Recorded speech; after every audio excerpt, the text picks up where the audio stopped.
Here we go. Awesome. All right. So after talking to a lot of you guys, it was kind of a consensus that everybody is really interested in how to get more listings, and especially in this market. And obviously listings are very important right now. So getting listings in today's market. So first we're going to talk about why we want to focus on listings. One of the reasons we want to make sure to focus on listings is right now it is a seller's market. So a lot of you guys who are working with buyers and you might be getting a little frustrated. You might be sitting around saying, oh, I need more listings. I think a lot of us are kind of feeling that way. Another thing that I've recognized in this business is listings take less time. It's kind of yes and no. There's more time on listings on the front end, less time on the back end. When you're dealing with buyers, you're out showing houses, you're out driving them around. And so that does take a lot more time. Whereas once you get a listing and that sign's in the yard, really you're just servicing the listing from there. But we really don't count all the time it took up till you got the listing, right? So, I mean, yes and no on that one. But in the end, I guess it takes less time out in the field, if you want to look at it that way. So listings are much more manageable to plan, especially if you have a busy life. And that kind of leads us to the next section here that says easier to plan your schedule around listings. So when you are, if you are staying at home with children, or maybe you have another job, or you're doing some other things that are, where you're not able to do real estate necessarily full-time, even if you are doing real estate full-time, it is so much easier to plan around having listings than it is around buyer schedules. Because especially in this market, you guys know when something comes up, you got to like jump and go do it right now. Whereas with listings, you've got all that preset, everybody else is jumping and you're just, waiting. Daryl Davis, who I follow a lot, he has the program called Power Agent Program that I share a lot of the information with you guys. He gave us permission to share that with you. I love what he says. He's like, when you have the listings, you control the inventory, and he who has the inventory has the customers, right? So if you think of a shop when you go to buy shoes, if you walk into a shop and there's no shoes, then they don't have anything to sell. But when you're an agent, our inventory is houses. It's things that we need to have on the market for people to buy. So that makes it easier to plan our schedules because we know when our inventory is getting low, time to get more inventory. Listings are natural lead generators. So, when you're working with buyers, you get buyers, you might be paying for buyer leads. But when you have listings and your signs in the yard, and not only that, but you're also dispersed out on lots of different websites, you have all kinds of content that you can send out to people. It's just natural that you're going to get more leads on those. You should be getting buyer leads, seller leads, and that sort of thing if you work them properly. And obviously more signs in the yard equals more branding opportunities. So when your sign is in the yard with your name and people are getting things from you about the new listing or calls and that sort of thing, then that's just going to continue to brand you to the people in that area and to your clients and customers, as well as people on social media, your sphere of influence and all that. So I'm sure you guys all may have thought listings are important, but maybe you didn't realize that this is some good reasons to focus on getting listings. Some of the biggest challenges with listings. So the reason why a lot of people don't jump in to go get listings is because listings do have some upfront costs with them. They're a little more expensive to market and manage. So, that's one of the nice things about working with buyers is you don't have to put a lot of money up front with buyers. It's more time than it is money. But when you're dealing with listings, you have marketing costs, which can be your professional photos. You might need to do aerials. You might need to pay for flyers. You might need to help pay for some different things that have to be done to get the house on the market. And a lot of those things you're doing without getting paid, and you just don't know for sure if you're going to get paid in this market. Obviously, we're pretty sure we're going to get paid as long as they follow our advice on listing and the pricing, but there are some upfront costs. So if you are to take some listings, you need to be prepared to handle the cost of servicing a listing from beginning to end. There's more negotiations. I feel like when you're dealing with a buyer, you don't really have to convince a buyer because they're not really paying you directly. So there's not this whole lot of back and forth as to, you're getting paid this, you're getting paid that. So you really avoid that confrontation with them. With listings and sellers, they're the one paying the fee. So you have to negotiate at that level. You have to negotiate the contract. You have to negotiate repairs. and then you get to the closing. Whereas with buyers, it's just contract repairs usually. So there are some more negotiations when you're dealing with listings and sellers. Rejection. I feel like there's way more rejection on the listing side than there is on the buyer side, which is why I think in the beginning, a lot of us kind of gravitate toward the buyers because they're a lot more forgiving. They're a lot more easier to work with as far as they're not as demanding. Sometimes you do get demanding buyers, but for the most part, it's, very rarely are we rejected by a buyer where we're actually fired by a buyer. But with listings, you could be fired before you even started. You do a listing presentation, you get rejected.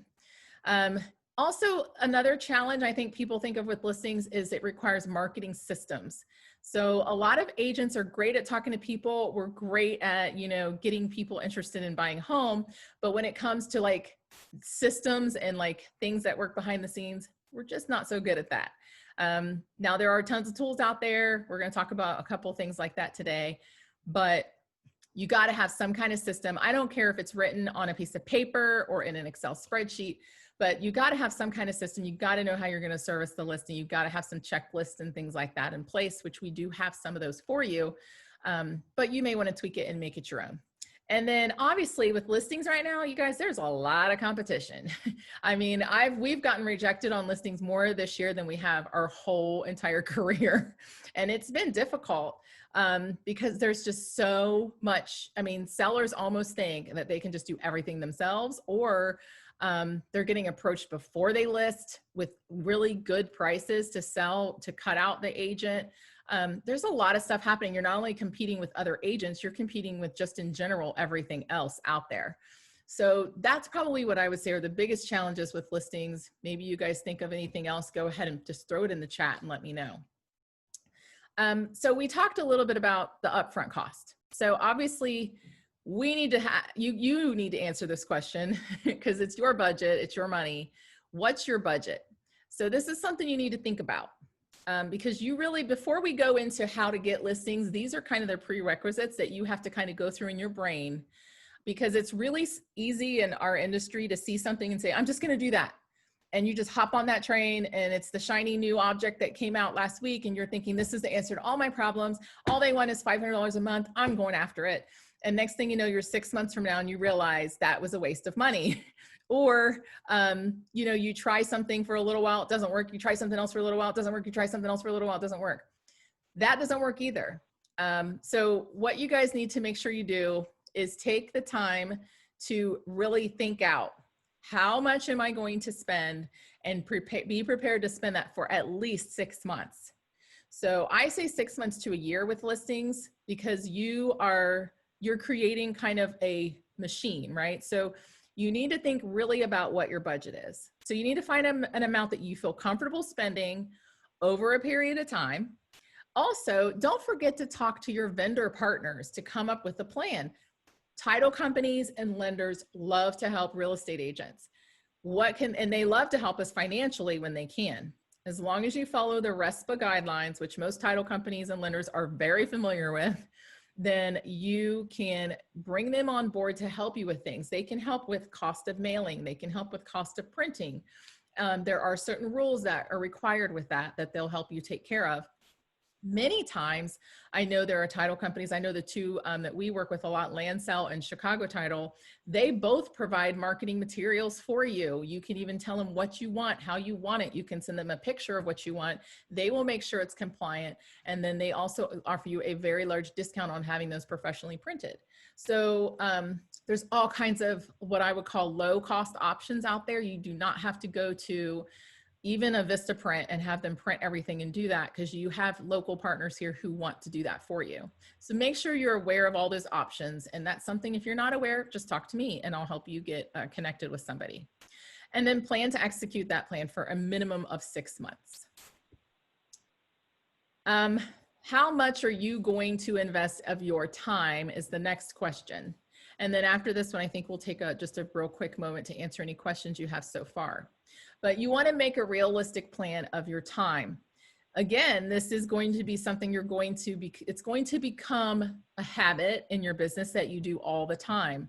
So you need to be really honest with yourself about what you are willing and what you're not willing to do. So for me, I hated cold calling. I hate cold calling. I still hate cold calling. I don't like to do anything that requires cold calling. So when I say that, I'm not saying I won't make a phone call, but what I'm saying is I don't want a list of people that I'm just calling for no reason and saying, hi, this is Alicia Garner. I'm a real estate agent and I just want listings. Are you looking to sell soon? I don't want to do that. I want to have a reason for calling. I don't consider that cold calling. Like if I have a reason to call you and I know it's going to be beneficial to you, I'm much more able to do that, and I'm willing to do that. But I know right now, if you tell me I have to just sit and dial for dollars and just hopefully something sticks, I won't be able to do that. Now you may love doing that. And I have met people who love cold calling. I don't know where these people come from, but I rarely talk to people that love it. But when I do, I'm like, wow, that's awesome. I'm so glad that you like cold calling. But you need to be honest with yourself. Another thing you need to do is find an accountability partner. Maybe it's somebody right here on this call that you guys say, you know what, we're going to be accountable to each other. Maybe it's me. Maybe it's another agent that you see that does business like you want to do. Maybe they're going to help you. I don't know, but find somebody. There are groups on Facebook that you can find accountability partners in there that aren't even in your market, which sometimes is nice because you guys can kind of share ideas and you don't feel like you're competing against each other. But just make sure that your plan is realistic and make sure that you think about that, because whatever you do, you're going to have to keep doing it for a while on all the things I have. There's no one-time and instant listing solution out there that I'm aware of. If I'm wrong, somebody please let me know. Does anybody have any questions so far on anything that we've covered? You can also put something in the chat. I have a question. Yeah. Because I don't have any listing experience. So what kind of budget is an average budget? We'll talk a little bit about that as far as like there's different options that we're going to go over for getting listings. And then you can kind of see the cost of each one of those and kind of decide from there. There's options that are really like almost free. And then there's some that are big bucks. So it just depends on which thing speaks to you most. And then once you see the options, you'll be able to decide, okay, that's probably the best one for me. Good question. All right. Any other questions? Just make sure to put them in the chat. So the next thing I want to talk to you guys about, and I know I'm kind of doing a lot of prerequisites here, but I think it's really important because a lot of times we just want to know what to do. But then once we jump into it, we realize we should have done this. We should have done that. We should have said this. We should have did this. And so I'm trying, and there's honestly, there's a lot of steps to everything in real estate, right? I'm really condensing this down into what I consider like the bare minimum type of things that you need to have done. So how will you manage your activities? So as we stated, this is something you're going to be doing for a while. This is something you're committing to in your businesses. I'm going to continue to get more listings. So when you have listings, having one isn't so hard. Just like if you have one buyer, that's not so bad. You get two, not too bad. But once you have 3, 4, 5, 6, it can start to get a little muddled in your brain. You're starting thinking, okay, who was that? Did I show this? It's the same with your listings. You can start to get off track on the timelines. You might have one that's getting listed next week, one that's in contract to close next week, another one that has pictures coming up, and another one where they're staging it. And you've got to keep all those activities organized per client. So you really need to think out, how are you going to do that? I would recommend using a CRM system that is designed around real estate. I know we've got ours coming up, Chime, which actually is going to be released this Friday. So that's one that's available. If you're an Excel spreadsheet person, that's fine too. I have people that are like amazing at Excel spreadsheets. I look at them and go, oh my gosh, that's amazing. Where it's like calculating everything and all their commissions and everything like that. That's awesome. I had my first broker was a notepad guy. So he literally kept a yellow notepad and somehow he remembered everything. To me, I would just end up with a whole bunch of scribbles and none of it would make any sense. I tried his method. It did not work for me. Maybe your phone. I have some people who use the different free apps on their phone and they've learned how to use those apps.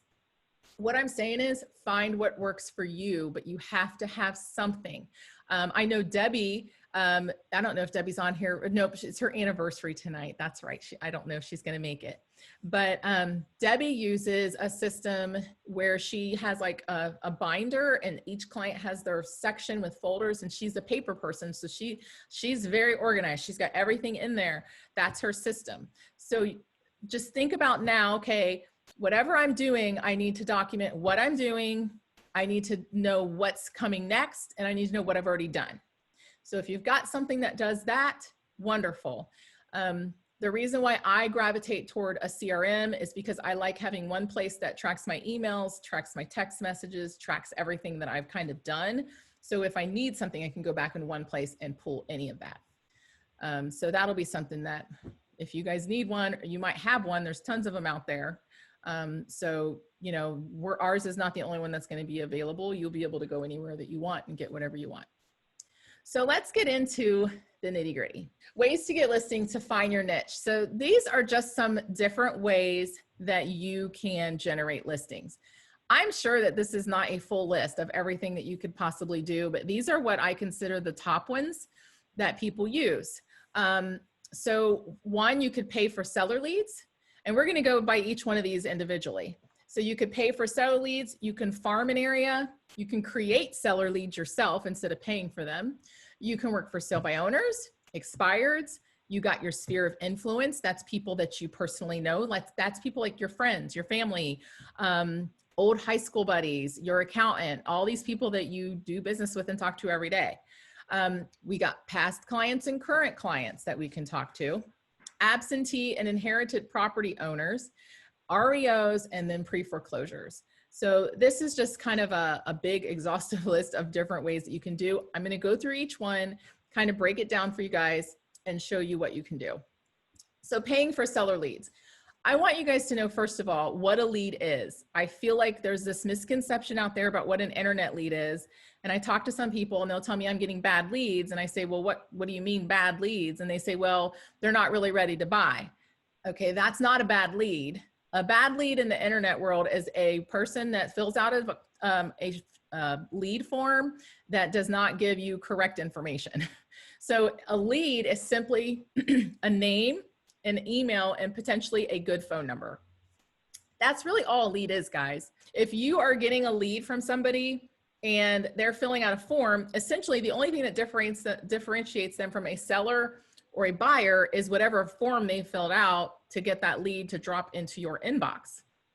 So if somebody filled out something about a seller, that doesn't mean they're ready to sell right now. That just means they own a home and they're going to sell maybe one day. Now it's up to us to figure out, okay, where are you at in the process, and let's nurture you until you get to the point that you're ready to sell. So it becomes a prospect when the lead is nurtured and communication is established and you are to the point that you are having constant communication and that you've actually set up some type of face-to-face appointment. So buying leads of any kind is worthless if you do not have a follow-up system, and it's got to be something in place to stay in front of the lead with valuable information. So if you're buying leads right now and you have no system to nurture them in, you're wasting your money, period. Buyers or sellers, you're wasting your money. Get a system to follow up with the people. So the pros to paying for leads, it's easy to set up, right? It's something you can kind of run in the background. It's something that's just dropping into your inbox. So you're not doing a lot of that upfront work. You will have potential sellers to talk to and practice on. So, it's not like you're talking to Aunt Mary and if you mess something up, it's the end of the world, right? But another pro is, I didn't put it on here, but another pro is that it helps you to learn how to use a system. I feel like sometimes it's good for us to have leads so that we can learn how to work a system and learn how to work those leads. Cons are the cost. It can be very expensive. Buyer leads are already expensive. Seller leads are like 2 to 3 times as much sometimes. So the expense alone can be kind of high for a lot of people to get into. And also the lack of a nurturing system to convert. Just setting up those systems sometimes can be hard to do, kind of cumbersome. So not having that system sometimes is a barrier for people to actually pay for seller leads. So how does this work? If this is one that you decide you want to do, what do you do? So first of all, you're going to look at the different places you can buy leads. You can buy leads at realtor.com, Zillow, Trulia. You can buy them through a CRM system like the one we have, Chime. You as an agent could just pay them to put seller leads into your account if you wanted to. You could also hire private companies. I get guys that call me all the time, reach out to me and say, hey, we'd love to give you leads. How, let me do a webinar with you. I've sat with some that were $600 a month. I've been on the phone with people that were as high as $2,000 a month. So pick your poison, I guess. You want to be aware that those things can get very high. What I would recommend is stick with something that have personal references for.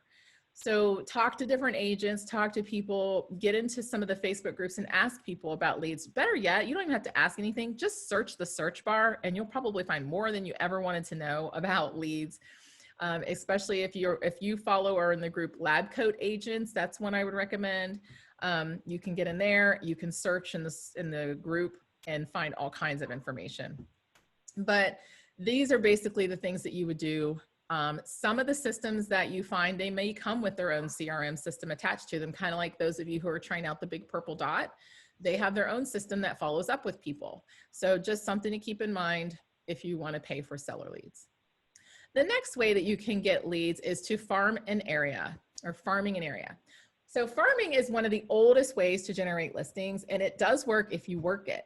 It involves picking a community, so it's very specific. You pick a specific community, maybe it's your own neighborhood, and you hit it hard from all angles. It's like guerrilla marketing on steroids. So you picture this is your community and you're hitting them with mail, phone, email, you're going door to door, you're on the internet, you're running ads that target those people. You brand yourself in your community as the neighborhood expert or in the community that you're marketing. So this is kind of just, this is a way that a lot of agents and a lot of the old school agents that you see around, this is what they did. They farmed an area, they just farmed the heck out of it until it started producing. The nice thing about farming an area, it's a very focused approach. So if you're the type of person who just wants to know exactly what you're doing and it's just kind of you just go through the motions, this is something you can do. It's also great at branding you. So it's great for little niche markets. So, I could probably say German Village, and those of you who've been around for a while will think of a team that sells a lot of German Village properties. I could say Pickerington, and those of you who've been around can think of a team of an agent who sells a ton of properties and started in Pickerington. Now they're branching out to other areas. But they did that because they really focused on an area and they farmed the heck out of it. So the branding potential is huge if you do this and you're consistent with it. So the cons, cost and time. So you have to understand that farming an area is not going to be something that's an overnight thing. You have to make sure you are definitely committed to 6 to 12 months. I would say 12 months for sure. Because the cost, and then you got to think about the cost of that. What are you willing to put into that farm over time? And you're still not going to get 100% of the listings. There's no such thing as 100% market share that I've ever seen. Even the agents who have a huge market share, I don't ever see them get that high. Even in German Village with the team that works a lot there, I don't think their market share has ever been over 50%.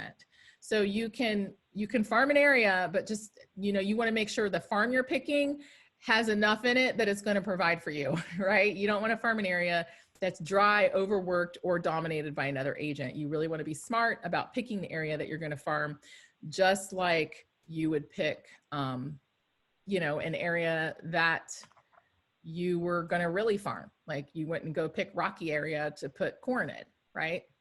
So here's some ideas if this is an option that you want to do. Partner with a title or lender to help with your costs. So if you plan on printing materials or making postcards or going door to door or doing anything, then you will definitely want to partner with somebody to do that. It'll definitely take the cost way down. Sometimes if you get a lender and a title company, you're only paying 1/3 of the cost instead of 100% of that. Pre-plan your entire year. So don't wait until it comes. Pre-plan your entire year of touches. What am I going to do each month? What am I going to do this month? What am I going to do that month? Put it on a calendar for the year and stick to it. Get lists to mail from your title company. So title companies can offer you a list of people. You can actually narrow it down to the type of people you want on your list, meaning not type like person-wise, but you can do it by how long they've been living in the home, that sort of thing. You may not want to mail to somebody who just closed last week, right? Because that's just a waste of a mailing. But maybe people who've been there 3 years. Also, you want to try to weed out other realtor professionals. You don't really want to be sending stuff to them because they're a realtor. They're not going to use you. Pick mailings that offer something of value to people. I get recipe cards, and I'm not saying those aren't nice, but honestly, I'm not going to respond to a recipe card if I want to sell my house. Now, if I know you already, like you and trust you, and we have a relationship, that recipe card just becomes a personal thing. But if I don't know you, I want you to show me value. I want you to show me why I should call you. So you need to do things like free home evaluations, maybe offer a free walkthrough to tell them what improvements they should be thinking about 6 months before they sell. Just listed and just sold postcards to prove that, hey, I'm out here working. It doesn't have to be in their neighborhood. Anything you do, you can send to them. If you get a chance to, call and introduce yourself to people. Let them know, hey, I sent you something last month. Just want to know if you had any questions. Join Nextdoor, which is like a site for neighborhoods, and make sure you're on the neighborhood that you are farming. Make sure you're seeing what things are coming up, what people are talking about in the neighborhood. Start with your own neighborhood if you just want to kind of be nosy. So lots of nosy people on there. Start attending HOA and association meetings for the area you're farming. If it's a larger subdivision or there's 2 or 3, then go to all of them. Find out when they are, find out if you're able to attend. Have a neighborhood event. So once you start getting some traction, I wouldn't recommend this till you've been farming for at least 6 months to a year. Maybe host some type of event. And after you've had a couple listings or sold a few things, then maybe host some type of event, or maybe have an open house where you invite everybody. And do something special for the holidays. I know I lived in one area where the agent would drop those little flags, like July 4th, they would put the little flags out by the street. And I thought that was such a cute idea. And they had their little business card on them. And it was just a nice little thing they did around the holidays. So those are some ideas on the farming. So next is creating leads yourself. So now that we know what a lead actually is, right? We know that a lead is just a name, a phone number, and an email. Do you think that you can create those yourself? Because I really do believe you guys can do that. Because all you need to know is if they own a home and if they're thinking of selling in the next 6 or 12 months, if you can ask that question, there you go. You got it. You can make a lead. And a lead doesn't have to be on the internet. It can be anywhere you are. You're at the nail salon, you're talking to somebody next to you. Hey, do you own a home? You ever thought of selling in the next 6 to 12 months? You know, and I'm going to teach you guys an elevator pitch today that you can use. And hopefully, I'm hoping when you guys use it over the next week, that next week I will hear from you guys that somebody picked up an appointment, because I'm telling you, it's going to be great. So so here you go. Can I ask you that question? If so, or can you ask that question? If so, there you go, right? You can take it a step further and you can use social media or even learn to place ads to get even more leads for yourself. So the pros for this one is cheap. It's even free if you just talk. It's easy to implement. You don't need to come up with any fancy anything. You just need to talk to people, use your mouth, and that's it. And you can add sellers to your database. So you can start increasing the amount of people you know that own homes and getting them on a database that hopefully you're offering them something of value. Cons is you may not know what to say. So maybe you're a little shy and you're like, Alicia, I'm not good at talking to people.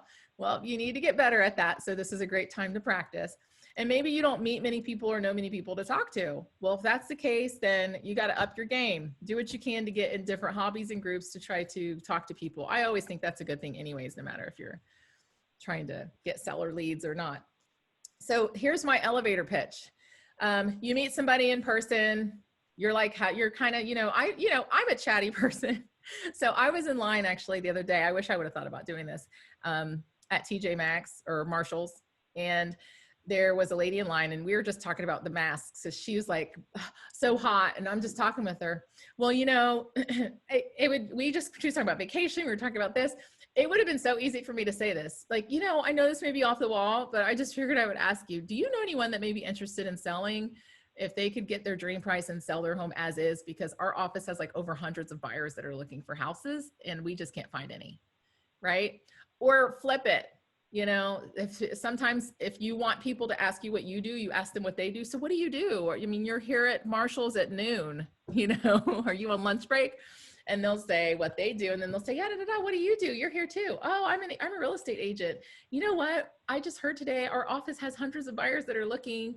So if you know anybody that's looking to sell their home, we have people willing to pay them their dream price. And if they're willing to sell, they're also willing to buy it as is. I think that if you can you could even post that on social media. You know, if they could get their dream price and sell it as is, I just don't know many people who would say no to that unless they, I mean, if they're thinking of moving, I think they'd be like, yeah, buddy. Just bring it up, guys. Don't be afraid to tell people what's happening. You know, we're in this market, but there are still people who really don't pay attention and they really don't know. And the first person to tell them what they don't know is probably the first person that's going to get their foot in the door. You know, and that's the statistic too, is I think it's 80% of people list with the first agent they talk to. So if you could be the first one they talk to, you have a very good chance of being their agent. So don't be shy. FSBOs. So I've actually talked to a couple of you who are working on FSBOs. I think for sale by owners are a great opportunity. Well, because you already know they want to sell, right? They're already interested in selling. So that's already half the battle, is finding someone who's actually wanting to sell. But there's many reasons why FSBOs decide to list for themselves. And sometimes the reasons may shock you. It's not always money, although a lot of times it is they're trying to save money. But I think that what for sale by owners don't realize is that they're not really saving money. A lot of times they think they are, but by the time they get through the process, they realize that really didn't save me much money in the end, because if there's an agent on the other side, they're going to negotiate the heck out of them. So don't be afraid of this type of seller. A lot of times they're just misinformed or they're just uneducated about the market. Sometimes they are really savvy, and that's wonderful. Those aren't the ones you might need to work with. Don't be like, just because one person's like that, that you're just going to move on. You'd be surprised how many are open to actually talking to a real estate agent, and that, you know, especially one that's not going to be pushy or salesy, but just kind of give them education and information. So the nice things about FSBOs is they're free. You can find them on the internet. They're easy to call because their phone number is already advertised. You don't have to have any special software to try to locate their phone number. Even if they're on the do not call list, you can call them because they've advertised their home. And the way that we teach FSBOs, we don't teach you to call to try to list. We teach you to call for other reasons. And they're also really easy to find. We'll talk about that in just a second. Some of the cons are there's a lot of competition right now with FSBOs and expireds. That's going to be the key. There's a lot of competition from other agents. You have to have a high value proposition, which means you're really going to have to do some thinking about what you're going to do that's going to set you apart from all the other competition. What are you going to offer? What are you going to say? What are you going to give them? Negotiate harder on commission. So they are going to negotiate you up front a lot. One way, I don't know if you guys have heard of Haas Pratt, but he does a wonderful thing called FSBO Assault Program. And one of the things that he does to try to combat this is he has what he calls it's like an a la carte listing, where he basically gives different percentages and says, these are the different ones, which one do you want? And then it kind of eliminates that whole talk of commission, because they pick what they want and what commission level they want, and he's happy to do whatever it is based on what he's offering them. So that's something you can look at. You can also have a cost if you purchase through a system. So you can purchase FSBO information through a system, and that may cost you some money to do that. So you can find FSBOs on Zillow. Trulia, for salebyowner.com. There's all kinds of for sale by owner websites out there that you can check. If you go to Zillow, you would actually go to the buy button and do for sale by owners, narrow it down to for sale by owners, and then you can see all the for sale by owners on Zillow on there. If you want to pay for a list of for sale by owners that just gets dropped into your inbox with their information, their name, their address, and all that, you will pay. There's companies like RedX, LandVoice, Vulcan7, MyPlusLeads.com are some of the ones I've heard of. I've actually used RedX before. It's pretty nice, works really great. Another tip with FSBOs is find old ones. So try to find FSBOs that have been on the list 2 to 4 weeks. By that time, a lot of the agents have been weeded out. They've already been hit hard by agents. They're kind of a little abrasive at this point. Even if I call to schedule a showing with a FSBO, I almost feel like they've just been beat up. You know what I mean? Like, they're just like, do you really have a buyer? Are you really going to show up with a buyer? Like, it's so sad that so many people in our industry have basically lied to them and told them they had buyers when they didn't, just so they can get in the door and try to beat them up and take their listing. So don't be that person. And I honestly laugh and I say, look, I am not one of those agents who's lying to you and just trying to get your listing. I really do have a buyer. That's if I really do have a buyer. If I'm calling about something else, my script might be a little different. But, you know, if you wait about 2 to 4 weeks, they've been beat up by a whole bunch of other people. It might be a nice, fresh, you know, moment to call them and kind of talk to them. Also, we do have a FSBO and expired course in the back that's hosted by the Power Agent program. It's really good. It's got a workbook. It's got the audio and everything in there. So you can literally go right through it. And I have access to everything that they talk about in those. So if you guys want to go through that, you can.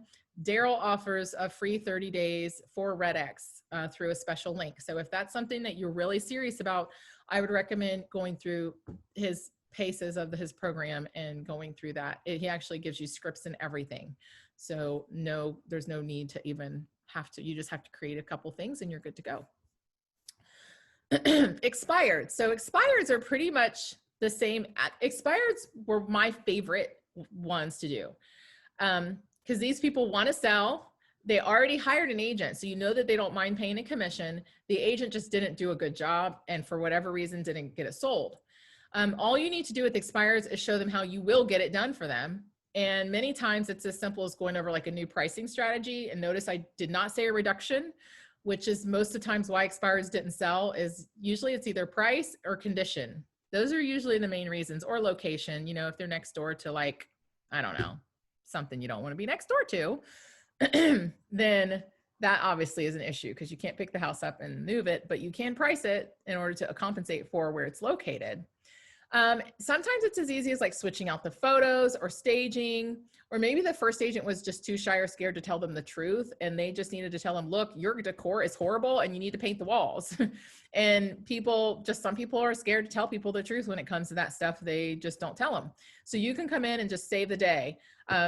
Mark and I took an expired once. It was a bi-level home over in Blacklick. And they called us and said, hey, we just want you to come out and check our house. And I came out, I looked at it online and I knew right away when I walked in the home and I knew right away, the person who was marketing this home did not do a good job. The photos were horrible. They were dark. The house was cute as a button. And on the internet, it just looked average. So we just tweaked a few things, moved a few things around, had a professional photographer come out. We actually listed it, I think, more than what it was listed at before. And they did everything that we told them to do, because listen, by the time they've been through this once, they'll do just about anything. They're like, just tell me what to do to get my home sold. And you can give them a list of 100 things and they'll do every single thing on it because they just want to get it sold. And this young couple did that and we sold it and they were just thrilled. So you kind of can be the hero that jumps in. So the pros are they're willing to pay an agent. It's cheap or even free to find expires, and they're really easy to find. And cons are you will have some competition from other agents, but wait, I have a solution for that, which is basically wait. You know, if you don't want to go up against everybody, I mean, it's always good to contact them as soon as possible. But you know, if they haven't hired somebody 2 weeks out or even a month out, or if you see expireds that are 3 months old, don't go ahead and call them. There's no harm, no foul, right? And you will have to call or stop by to stand apart, in my opinion. You want to drop something off or you want to call them, something that sets you apart. And then sometimes you do have your stubborn sellers, but you know what's wonderful in this business? I don't have to work with them. If they're stubborn and you don't like them, say, nah, this isn't a good fit, move on. So where do you find expireds? Easy, MLS. You just go into the MLS, you search expires and you search a date and you find them. Now you do want to cross-reference if you're going to call any expires, because the biggest thing is once you find them, you don't have their phone numbers, right? So that's where REDX, Landvoice, Vulcan, and all those might come into place if you want something that's going to deliver everything right to your inbox. And sometimes you can actually buy packages of outdated leads through like REDX of these companies, and you can call people that expired over a couple months ago. But the biggest thing you want to make sure is that they haven't relisted, right? So before you call, you want to check the MLS and make sure none of the houses are back on the market with another agent, because you don't want to market somebody that's actively in a listing contract. But other than that, you're free to market them. You can send them something in the mail, you can call them, drop off a package, whatever you want to do. You also, again, there's that FSBO expired course in the back office that you can go through for that. I kind of grouped the SOI, past clients and current clients all together. And that's because the strategy for them is all the same. And you guys may have heard me use this strategy before, and I'm going to keep using it because it works. But you just want to get in front of them. You want to start doing CMAs for them on a quarterly, biannual, or annual basis. I recommend quarterly, honestly, in this market, because the prices are changing so much and so fast. Sometimes somebody may have we sat with somebody, they had a comps done last year and they were priced at 318. And we just came in and told them their house is worth about 369. in a year. So people, these things are raising better than stocks. Okay. So you need to look at yourself like, if this is an investment, I'm helping them manage their investment, right? And that is by giving them accurate data about what their house is worth. So you're going to do a real estate review for them. You call them before you mail it. You do not ask permission to do it. You already do it and just say, hey, I haven't talked to you in a little while, but I'm doing a real estate review for you because this market's been crazy. A lot of people don't realize how much their homes are worth. And maybe you've been thinking of refinancing or even selling. I just want to make sure you know what your house is worth currently in today's market, roughly. If you want a more, detailed one, I'd be more than happy to come out. This is cheap, even free. It sharpens your CMA skills. It gives you the opportunity to speak with them and see what their plans are. Forward them, talk to them about how they've been over the past whatever times, however long it's been since you talked to them. And also it could lead to referrals because they may say, you know what, I'd love that you're sending that to me, but my neighbor's actually thinking of selling. We were talking about it when they were over here for our cookout last week. Next thing you know, what's the neighbor's phone number? Let them know, I'll send them one over too. No problem, I can do that. It's potentially not now business as a con, and it does take time. This is something you have to jump in the MLS, you have to do a CMA, you have to print it out, you have to do like a cover letter and all that, make it look real nice. So you might want to, put some time aside to do that. So what do you have to do? You need to get your database together and plan to contact people. I would recommend if you don't know how to do CMAs that you take a class at the Board of Realtors, the next one they have. I do have one that I've recorded that should be in the back office, and I'll make sure when I send this out that I send you guys links to everything. But I still recommend taking the class at the board because there's a lot of good information and tips and tricks that you can learn from them. Put a cover letter together for your real estate reviews. Technically, that's just your CMA. And then start making phone calls and mailing out a set number per week. So set yourself a goal, maybe 2 per week or 3 per week or 1 per week. Whatever it is, it's going to be better than what you did last week if you didn't do one, right? And then offer assistance in refinancing because a lot of times these things may not lead to a sell, but they'll lead to them getting refinanced. And you can also offer for those that might be looking to sell in the next 6 months, you can put this in your cover letter that if you'd like a more detailed home evaluation for those thinking of selling, or maybe you'd like me to walk through and tell you exactly what you need to do to get your home ready for sale, you can offer that as well. So that way you can be, again, that first agent in the door to talk to them. Next, we've got absentee owners or inherited homes. I put these together because they're pretty similar as well. So an absentee owner is somebody that doesn't live in the house. It's like an investor who's has a home, or maybe somebody got relocated and they had to rent their house out. Inherited homes, pretty easy. It's inherited. So they have a house they need to do something with. Sometimes with investors, especially out-of-state investors, they don't realize the condition of their properties. And sometimes when they find out the condition of their properties, they're willing to let go of them pretty cheaply. So that could be a great avenue. If you work a lot with investors, maybe you could work some absentee owners to help them find properties. Because we all know right now, there's just not a lot out there for investors to flip or to even buy and hold. So that might be an avenue that you might want to look into. So it's easy to get the information on these. It's a soft sell because you're dealing with people that especially inherited homes, they usually want to sell. And then with the investors, they're really blunt, yes, no, I'm not interested, I'm holding it, whatever. It's also a way to add new contacts to your database. So you can always just ask them, well, do you mind if I keep in contact with you? If I have a buyer, would you mind if I contact you? And you can have a way that you can keep in contact with them.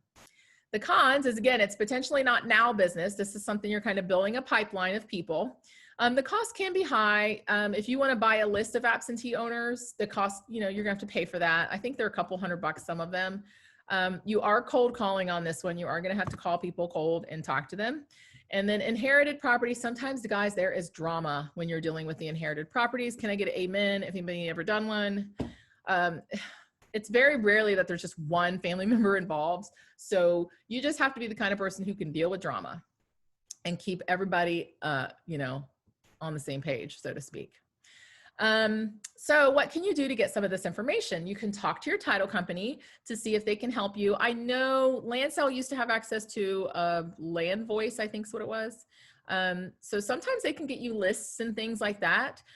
You might just need to call and talk to, I think Mindy Clark is the one who's still handling their, like their marketing department, but you can talk to them and let them know, hey, this is what I'm looking to do. And then they might be able to get you a list of people.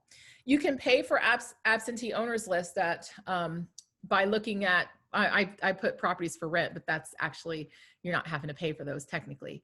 But ListSource and Melissa Data are two places where you can pay for lists.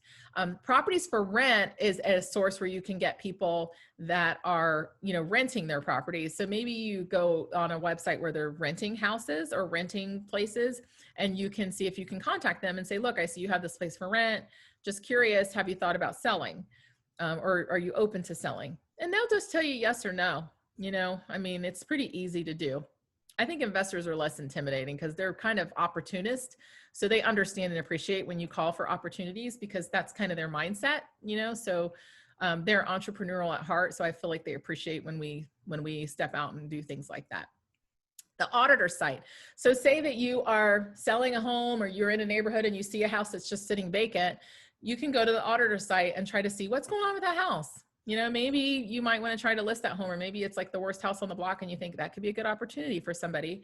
You can literally search the auditor site and see who the owner is. If it's a bank, we'll talk about that in a second, but if it's an individual owner and there's an address there, you can always send a letter and see what happens. I know Missy did this once. We sent a letter to somebody. I ended up stalking them on Facebook and finding them. That's another way to find people, is on social media. It's amazing the information that's out there. But she almost got the listing. She worked really, really hard, but he ended up selling it to a private person, I think, without using an agent. But still, it could have potentially turned into a deal. Probate attorneys. If you can get in with a probate attorney, or a good probate attorney, they are great sources, because they usually are the ones that are handing out realtors information when they are meeting with the people that have to deal with a probate sale. And then sadly, obituary notices. If you see obituary notices, you can find the people, look them up and see if they own property. A lot of times the property hasn't switched names yet if they have just passed away. So you can find the address and you can mail to them. Be sensitive in what you mail to people in that situation. Don't mail something saying, hey, it's sad because I know people get those letters all the time. I don't know that I'd feel comfortable doing that, but as long as it's tasteful, I think you totally can do that. So REOs. REO means that a home has been foreclosed on and that the bank now owns it and needs to sell it. So REO properties are definitely a great niche if you can get your foot in the door with a decent asset management company. I'll tell you more about that in just a second. Breaking into REO's market as a listing agent can be very difficult. It does require lots of diligence. You have to be organized, a lot of effort in doing what's called BPOs, which are basically like little CMAs, and a lot of property drive-bys, a lot of driving in general. But once you're in, they can be a great source of listings. Now, REOs are nice because they are pretty steady. So you do get, a steady number of listings if you're in with a good asset management company. You don't have to do any cold calling, no mailing, no advertising or anything like that. Usually the properties don't even require you to do a lot of advertising. It's more of a corporate structure. So you just have tasks, things that are due at certain times. And then you would ultimately use those listings to create more business for yourself by acquiring more buyers and other listings. The cons, it's a lot of work to get your foot in the door. Lots of driving around. It is more of a corporate setup. So for those of you who don't like that kind of setup, it may not be good for you. And there are annual membership costs for some of these asset management companies. So basically, an asset management company are like the middleman between the bank and the agent. So the bank owns the property, they send them over to an asset management company, and they technically manage the asset. They're supposed to keep the property, the grass mowed, they're supposed to make sure it's secure and those type of things. Now, some of the people they hire to do that are great and some aren't. But basically, the AMCs are responsible for picking the agents as well and assigning those listings to a local agent in order to get them sold. When you want to find asset management companies to sign up with. So there's a lot of these applications that you can fill out, and you can try to get on the list to become a REO listing agent. I will tell you the biggest way that you do this is by doing BPOs, and by doing them for little to no cost. I mean, they will pay, it can take you hours to do a BPO. And when I first got in the business, they were paying about $100. It's down to like $40 to $50 a BPO now. And they can take you a long time, especially when you're new. It takes a while to get used to them. I got to the point where I can knock them out in about 45 minutes, sometimes a half an hour, depending on the system, because each system is different. So there is a big learning curve with REOs. But again, once you kind of get your foot in the door with the REOs and the asset management companies, then you position yourself to get more listings. I'm going to see, let me see if I can click this link. This link will take you to a list of asset management companies. You guys, this is all, there's a lot on here. And a lot of these, I'm going to see, is even ResNet on here? Yeah, so there's like some that aren't even on here. But what you need to know is that different asset management companies manage different asset at different banks. So like if you're looking at a, you know, Fannie Mae or Freddie Mac account, you're going to get a lot more for that, or a lot more potential listings than you'll get for, say, somebody that manages like a small local bank, if that makes sense. Next thing is, and lastly, I believe, is pre-foreclosures. I spent a lot of time doing pre-foreclosures in my early days, and it is a very lucrative business. I think that pre-foreclosures will be coming back here probably in the next year or so, just because of all the stuff that's happened with the market this year. But pre-foreclosures are basically just that. It's before the foreclosure. So these are still technically owned by the borrower who is currently in default and the foreclosure hasn't been filed yet. So the pre-foreclosures are actually really good gateway to getting in with REO listings. Because a lot of times what I'm starting to see is that some of the asset management companies are starting to handle pre-foreclosures as well. But if the client, who's technically the seller or the owner, I guess I should call them the borrower, but if the borrower is still kind of in charge of that property, they have a say-so in who they can hire to list that property. At least that's still how it is right now. So working pre-foreclosures can be a great way to get listings, but of course it has its own set of challenges. And it requires kind of a specialized knowledge and skill set, because you got to know how to work with the banks. You got to know how to deal with the foreclosure process. It's nothing you can't learn. There's tons of stuff out there that you can learn about it, but I just want to make sure you know, don't just say, I'm going to do pre-foreclosures and jump into it, because legally there are some things you need to make sure that you understand about the paperwork, the pre-foreclosures, and what things you need to have signed. And we can help you with that if that's something that you're interested in doing. They tend to be sellable listings as long as the bank and the seller are cooperative and the response times are good. So the pros for this are that they are low cost lead, easy to find.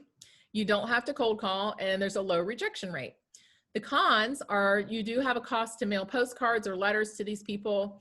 Working with the banks can be quite tedious. And there is a lot of times there's high emotion or high stress situations. You might be dealing with people who are sick or going through just some horrible situations in their lives. So you just got to be prepared for that from an emotional standpoint. So the way that pre-foreclosures work is they are required to be filed in the county they are located in. So in Franklin County, you can get access to pre-foreclosures by subscribing to the Daily Reporter. It's a paper that used to come out. Now I think it's mostly online, but you can check your local county recorder's office to find out where they publish theirs. But they do have to publish it somewhere. So you want to look for the pre-foreclosure filings in that publication and start making an Excel spreadsheet of the ones in the areas that you're interested. There's quite a few usually in there, and you may not want to touch on all of them, but you can make a list. Maybe you have a certain zip codes that you're interested in. What we used to do is highlight them in the paper, and then we used to mail out mailings to those people. We had a 3-step mailing system that we sent to them. The Daily Reporter is a link to that will be sent out with this. It's $98. Excuse me, it's $98 for 12 months, and you can use that to get all the information you need out of there. So let's see here. Hold on just a second. So that's it for me. So what I want to ask you guys is, which one will you focus on?